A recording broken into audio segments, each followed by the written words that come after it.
చదువు చేస్తున్నా ఏమండి దెయ్యము వెంటాడుతూ ఉంది మనుషులను ఈ రోజున. ఈ శుక్రవారం ఉపవాస ప్రార్థనలో యోహాను సువార్తలోంచి తండ్రి అయిన మనతో మాట్లాడుతూ ఉన్నాడు స్పష్టంగా. ఏమని 4వ వాక్యం చదువమ్మా, మొదటి అధ్యాయం 4వ వాక్యం. ఆయనలో జీవము ఉండును, ఆ జీవము మనుషులకు వెలుగై ఉండును. ఏమై ఉన్నదండి? వెలుగై ఉన్నది, మనుషులకు వెలుగై ఉన్నది.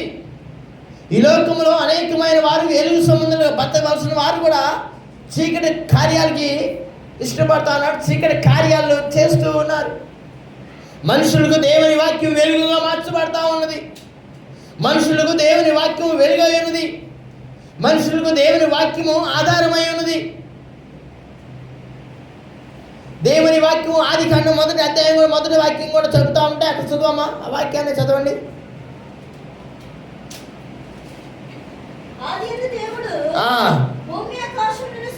సృజించును, భూమి నిరాకారముగాను శూన్యముగాను ఉన్నది.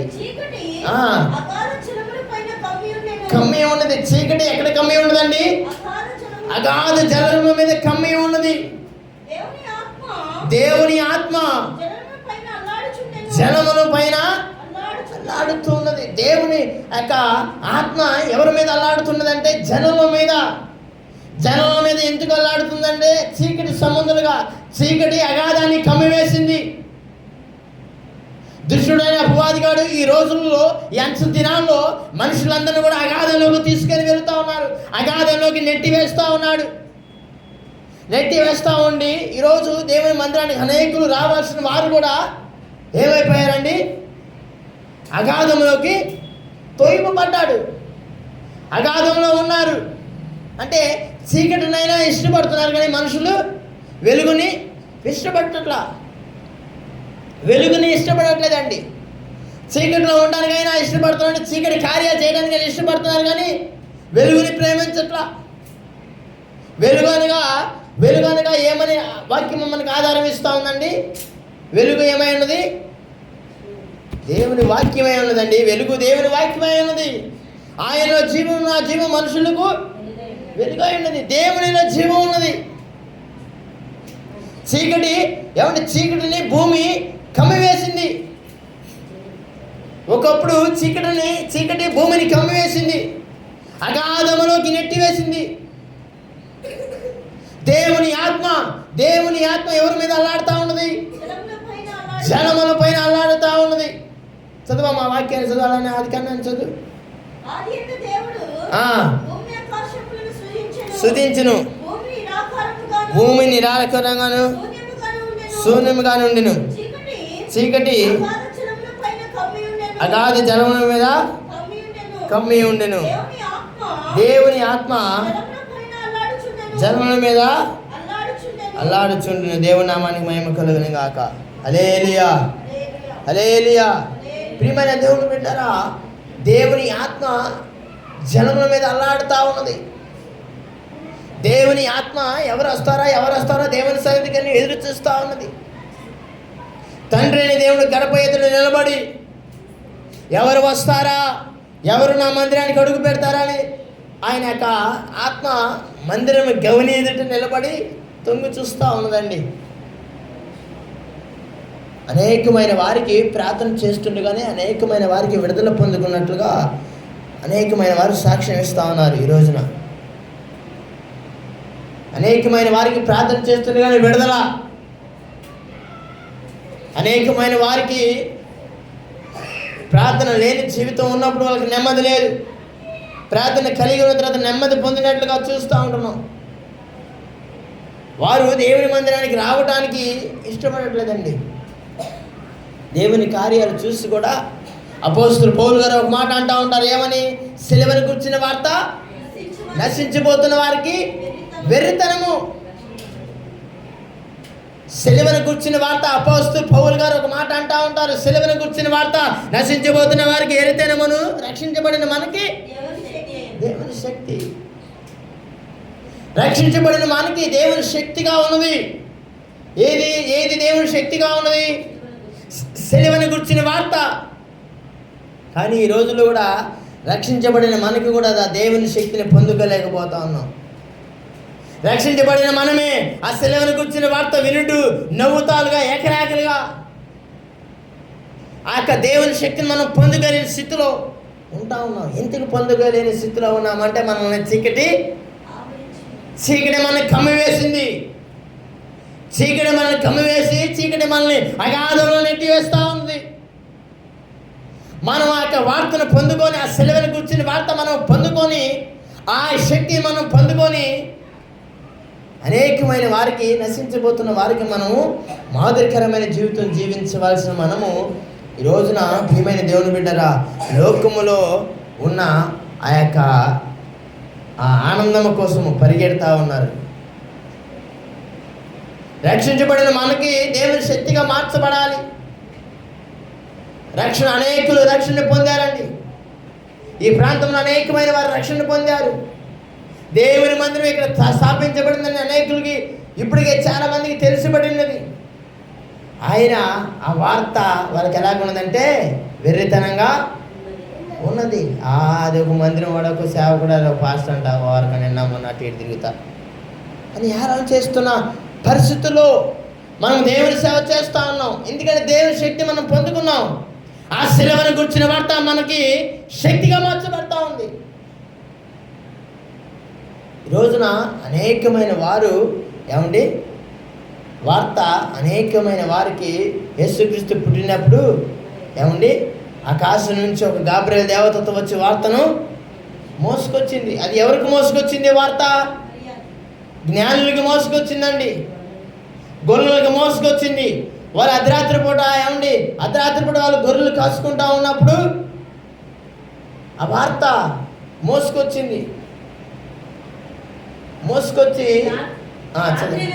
రాత్రి వేళ తమ మందను కాసుకుంటుండగా ప్రభు దూత వారి ఎద్దకు వచ్చి అమ్మా పిలిచెను. మిక్కిలి భయపడి భయపడకుడి, ఇదిగో ప్రజలందరికీ కలగబోవు మహా సంతోషకరమైన సువర్తమానము నేను మీకు తెలియజేయుచున్నాను. దావీదు పట్టణమందు నేడు మీ కొడుకు రక్షకుడు పుట్టి ఉన్నాడు. ఈయన ప్రభు అయిన క్రీస్తు. ఏమండి మహా సంతోషకరమైన సువర్తమానం. ఈ యొక్క వార్తను మోసుకొచ్చింది గాబ్రియల్ దేవదూత. ఈ సిలువను గుర్చిన వార్త నశించిపోతున్న వారికి వెర్రితనంగానే ఉన్నది. వాళ్ళు కూడా గాబ్రియల్ దేవదూత ఆ శుభవర్తమానాన్ని వినిపిస్తున్నప్పుడు వాళ్ళు ఏమైపోయారండి? భయాందోళనకి గురైపోయారు, భయపడ్డారు. ఒక దేవదూత వచ్చి మాట్లాడుతూ ఉంటే భయపడుతున్న ఆ యొక్క పరిస్థితుల్లో ఉంటా ఉన్నారు.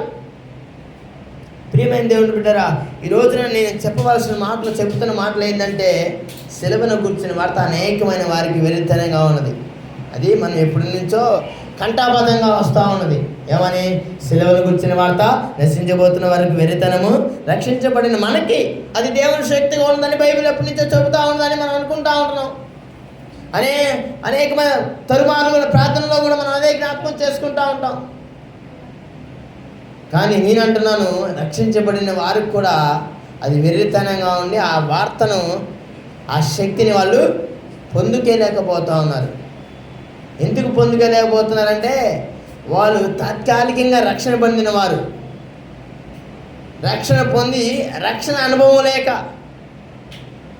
ఆ యొక్క మారు మనసు తగిన ఫలం వాళ్ళు ఫలించలేక యోహాను గారు ఒక మాట అంటూ ఉంటారు. బాప్టిజం ఇచ్చే యోహాను గారు ఒక మాట అంటారు, సర్ప సంతానమా. ఏమండి? సర్ప సంతానమా, మిమ్మల్ని ఉగ్రత నుంచి తప్పించి వారు ఎవరు?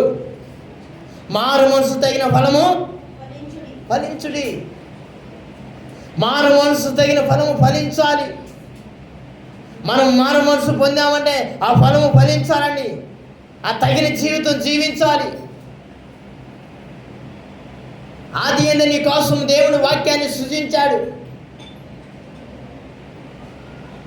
నీ కోసము భూమి శూన్యంగాను నిరాకరంగా ఉన్నప్పుడు తయారు చేశాడు. దేవుని నామానికి మహిమ కలుగును గాక. హల్లెలూయా. ప్రియమైన దేవుని బిడ్డరా, దేవుని యొక్క వార్తను మనం మోసుకొస్తున్నప్పుడు చదువమ్మా. యోహాను సువార్త 6వ అధ్యాయం చదువు 1-6. యోహాను సువార్త 1వ అధ్యాయం 6వ వాక్యం. దేవుని యొద్ద నుంచి పంపబడిన ఒక మనుషుడు ఉండెను, అతని పేరు యోహాను. దేవుని యొద్ద నుంచి పంపబడిన ఒక మనుషుడు ఉండెను. హల్లెలూయా, హల్లెలూయా. ఏమండి, దేవుని యొద్ద నుంచి ఎవరైనా దేవుని యొద్ద నుంచి ఎవరు వస్తారు? మనం తెలుసుకున్న యేసుక్రీస్తు ప్రభువు వారు పుట్టినప్పుడు దేవుని యొద్ద నుంచి ఒక దేవదూత వచ్చింది.